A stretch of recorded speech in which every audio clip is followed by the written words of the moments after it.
안녕하세요. 저는 세종사이버대학교 상담심리학과 교수 곽윤정입니다. 저는 이제 지능 연구에 대해서 관심이 많고요. 최근 들어서 이제 EQ라든지 다중지능에 대해서도 관심을 많이 갖고 있고, 이제 아동과 청소년의 뇌 발달에 대해서 연구를 많이 하고 있습니다. 3학년, 4학년부터는 이제 유전적인 것과 어떤 환경적인 것이 같이 영향을 미치면서 아이가 가지고 있는 독특한 강점이라든지 장점이 드러나는 시기입니다. 뇌도 마찬가지입니다. 그 아이가 더 잘 발달할 수 있는 영역이 무엇인지가 서서히 드러나는 시기가 3학년, 4학년이죠. 그러면 이제 어머님들께서 궁금하실 거예요. 우리 아이의 강점은 뭘까? 보통 이제 강점 지능이라고 한다면 이제 하워드 가드너라고 하는 사람의 다중지능의 측면에서 많이 이야기를 해요. 그래서 언어지능, 그다음에 논리수학지능, 신체운동지능, 음악지능, 공간지능, 인간친화지능, 자연성찰지능, 그다음에 이제 자기성찰지능하고 자연지능이라고 하는 지능으로 구성되어 있는데, 그 중에서 우리 아이가 더 잘 발달할 수 있는 영역이 어딜까라고 하는 것을 이제 어머님들께서 탐색하셔야 될 것 같아요. 자, 그러면 이것은 심리검사나 혹은 병원에 가서 알아봐야 되느냐? 그렇진 않습니다. 아이가 좋아하고 시간 가는 줄 모르고 빠져드는 영역이 분명히 있을 거예요. 그래서 이런 부분을 찾아주기 위해서는 지금 말씀드린 그 지능, 다양한 지능과 관련된 체험을 통해서 그러한 체험 속에서 아이가 더 재미있게 하고 더 길게 하고 더 몰입할 수 있는 것을 찾아본다면 우리 아이가 가지고 있는 강점을 찾는 가장 손쉬운 방법이 될 수 있을 겁니다. 뇌를 망치는 습관은 크게 두 가지를 말씀드릴 수가 있을 것 같아요. 아마 어머님들께서도 길을 가다가 흔히 들으실 수 있는데, 아이들한테 욕이라고 하는 게 굉장히 일상이죠. 근데 욕이 생각보다 굉장히 중독성이 강합니다.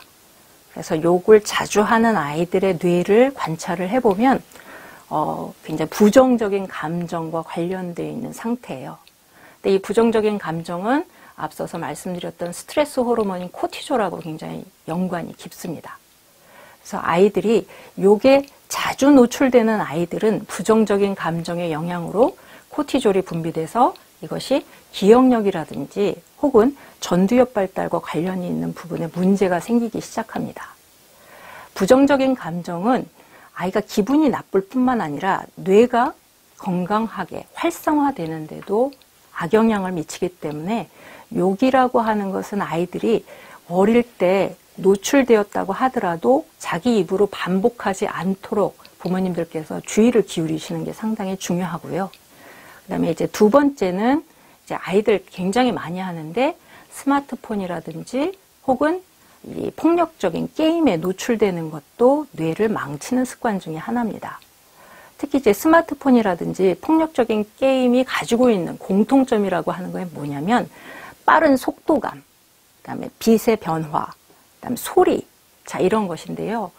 이것이 이제 자주 노출되다 보면 아이들이 갖게 되는 것이 반응성 집중력입니다.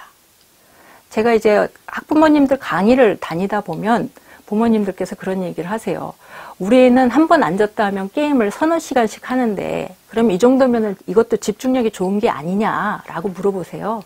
근데 이것은 공부와는 관련이 없는 집중력입니다. 그것이 바로 반응성 집중력이라는 거죠. 빠른 속도, 소리, 빛, 이런 것에 노출이 되는 건데요. 반응성 집중력의 문제는 내성이 생긴다는 거예요. 그래서 점점 더 강한 소리, 점점 더 강한 빛에 노출되지 않으면 집중되기가 어렵다는 거죠. 심심하게 느껴져요. 공부에 도움이 되는 집중력은 초점성 집중력입니다.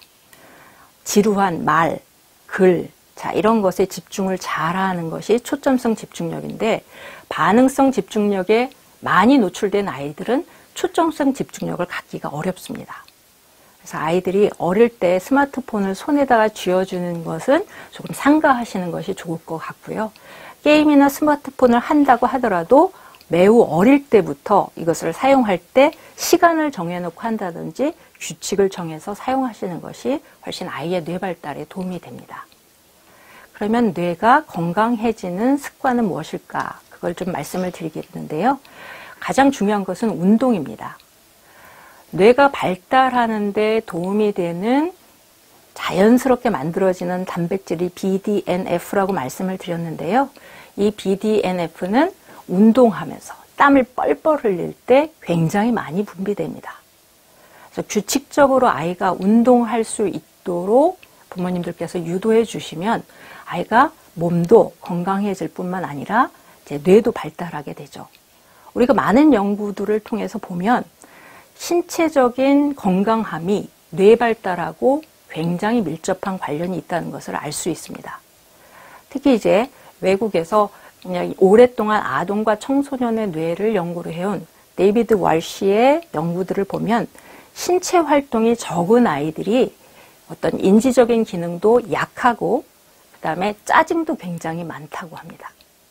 자, 그래서 아이들이 건강하게 공부하고 긍정적인 아이가 되도록 하기 위해서는 규칙적으로 운동을 하는 것이 매우 중요한 습관이라고 볼 수가 있겠습니다.